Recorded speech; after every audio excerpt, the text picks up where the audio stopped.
Agar terus mendapatkan pemberitahuan video baru, silakan subscribe dan aktifkan tombol lonceng. Ngaji ini untuk konteks ini bersifat tertutup. Jadi yang nggak ikut ngaji, bukan usah.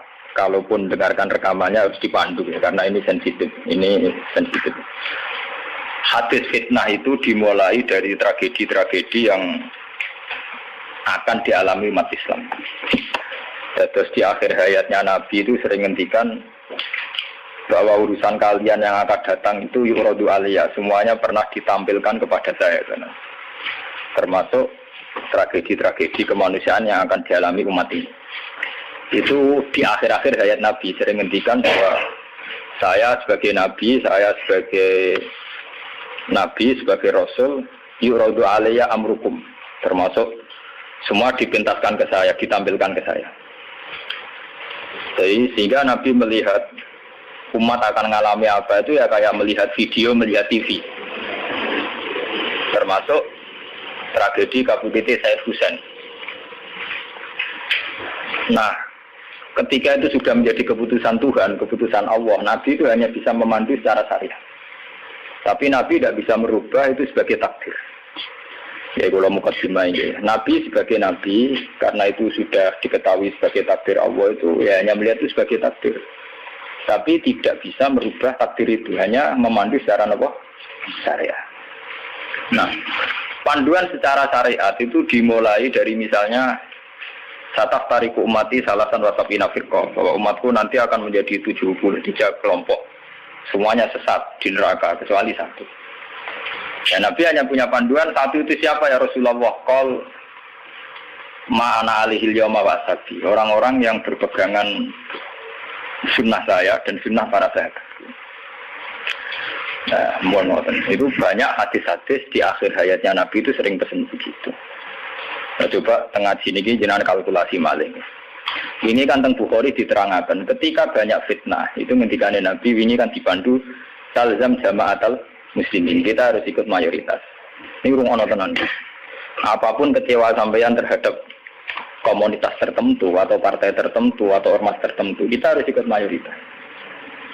Sebenarnya kalau ngaji temputi-temputi saya bilang, saya sebagai orang alim, kemungkinan saya itu kalau tidak NU ya Muhammadiyah, selagi NU Muhammadiyah itu mayoritas, ya saya kalau tidak NU ya apa? Muhammadiyah. Partai juga gitu, saya ikut partai yang mayoritas, yang mainstream, yang umum-umum.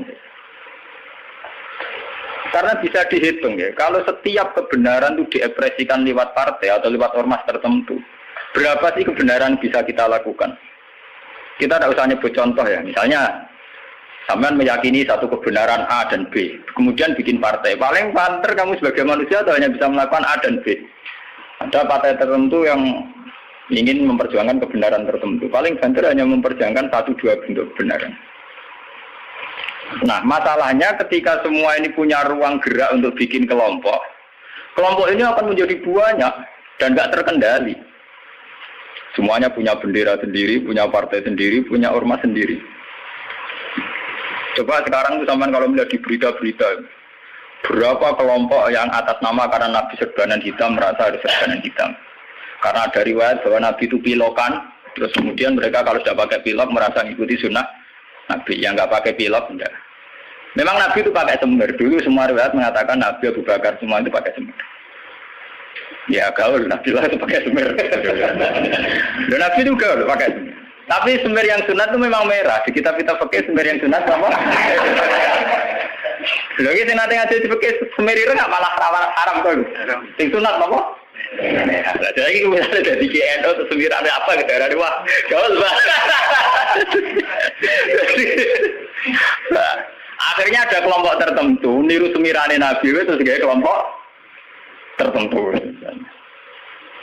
Begitu terus.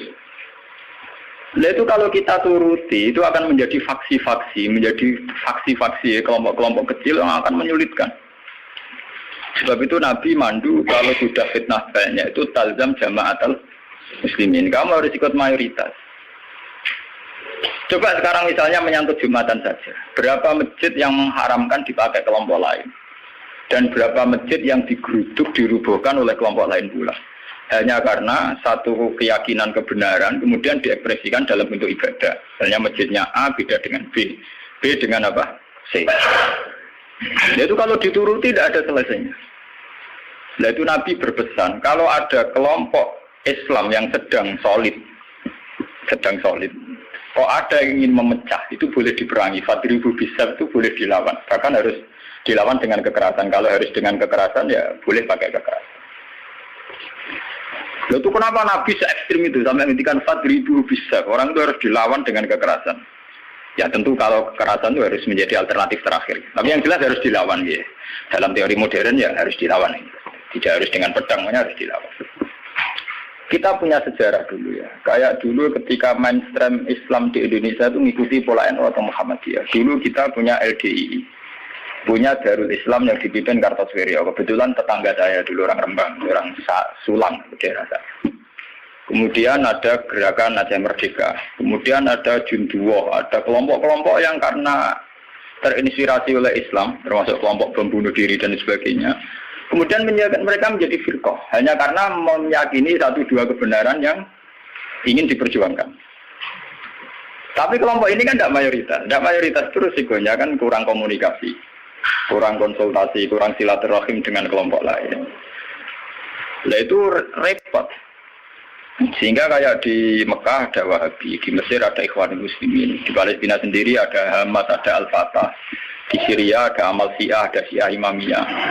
Di Indonesia sendiri semenjak era kebebasan berbagai front-front ya banyak sekali. Semuanya mengatasnamakan apa?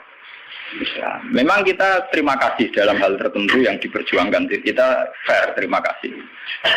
Tapi bahwa kemudian saat kelompok itu melawan mayoritas mainstream Islam di Indonesia kayak NU Muhammadiyah, itu mereka punya semangat itu baru berapa hari.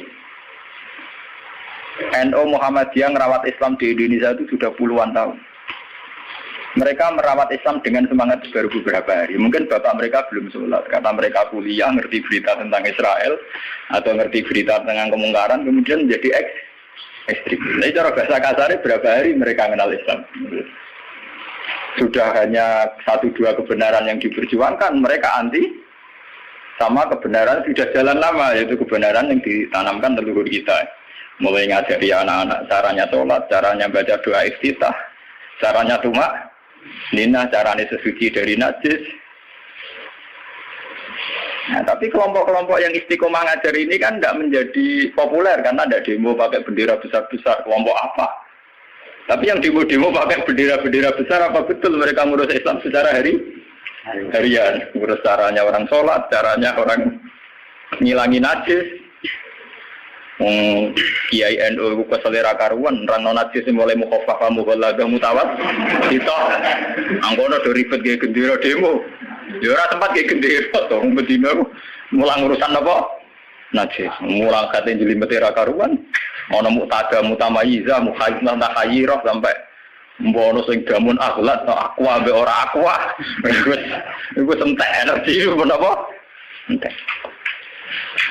Nah itu dulu fenomena kelompok itu kata Nabi secara syariat itu dipandu. Kamu harus ikut mayoritas kata Nabi. Ketika banyak fitnah kamu harus ikut mayoritas. Mun tak niki dihitung. Ini ngaji tenan gitu. Tapi ini tertutup ya artinya ngaji. Zaman hitung mawon. Kalau partai-partai atau ormas banyak itu kita turuti atas nama ideologi tertentu atau atas nama visi tertentu. Oke lah atas nama visi tertentu orang sah bikin partai, bikin ormas. Tapi mereka secara realistis karena minoritas, itu apa sih yang bisa diperbuat dari kelompok minoritas? Sudah gitu, secara teori modern kalau dia ada jabat namanya oposisi. Sudah oposisi gaji duit cilik. Paham ya? Oposisi gaji duit napa? Cilik. Ngurusi vaksinnya dewe kebingungan, urung ngadepi sebuah negara. Itu mendingan umat Islam itu ikut mayoritas, yaitu bagian dari negara.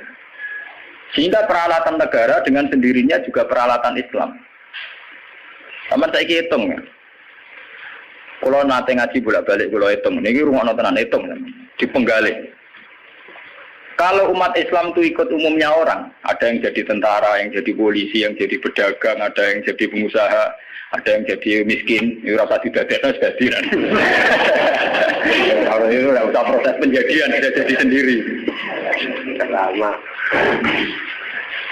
Karena itu mengakui Islam yang hanya bunyal Islam ala khamsin. Ini rumah tenan ini ngaji. Saya bertaruh betul. Saya bertanggung jawab di depan Allah. Kalau mereka mengikuti Islam dengan kaidah Nabi saja, yaitu hanya bunyal Islam ala khamsin, bahwa Islam itu dibangun atas 5 hal, yaitu syahadat la ilaha illallah wa anna muhammadar rasulullah wa iqamis shalat wa ita'iz zakat wa shaumi ramadan wa hajjil baita man istata'a ilaihi sabila. Itu tidak menerangkan partai politik, juga tidak menerangkan sebuah bentuk negara, juga tidak menemukan formasi negara, formula sebuah negara. Itu enak.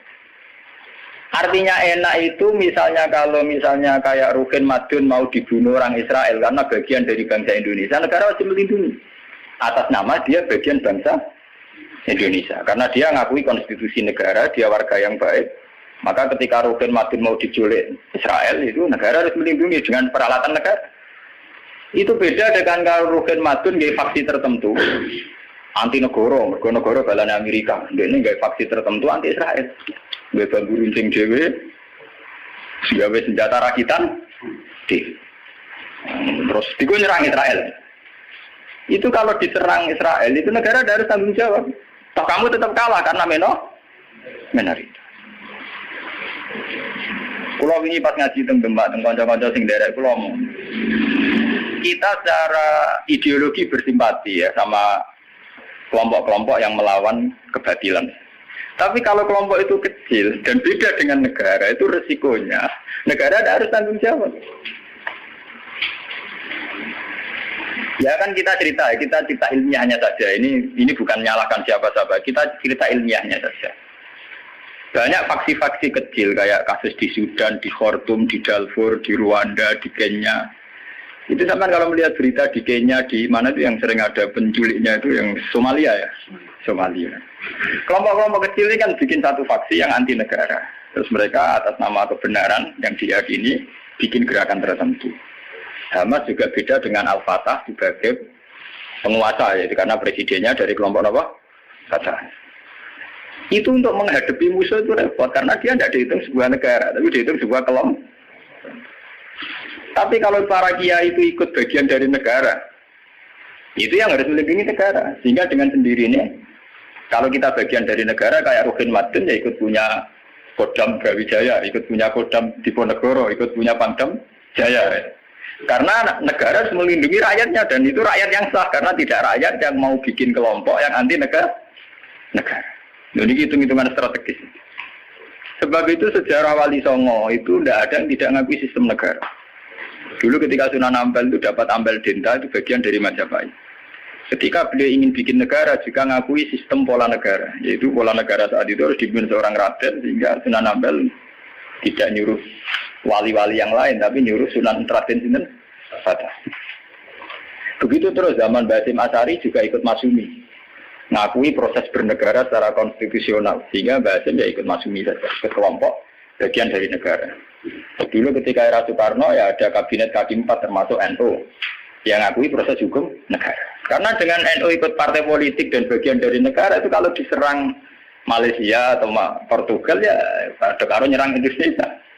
Itu beda dengan kita misalnya kecewa sama negara terus bikin kelompok tertentu yang anti negara. Itu kalau kelompok lain nyerang ya kamu sebagai kelompok bukan sebagai negara, dan itu risikonya tinggi.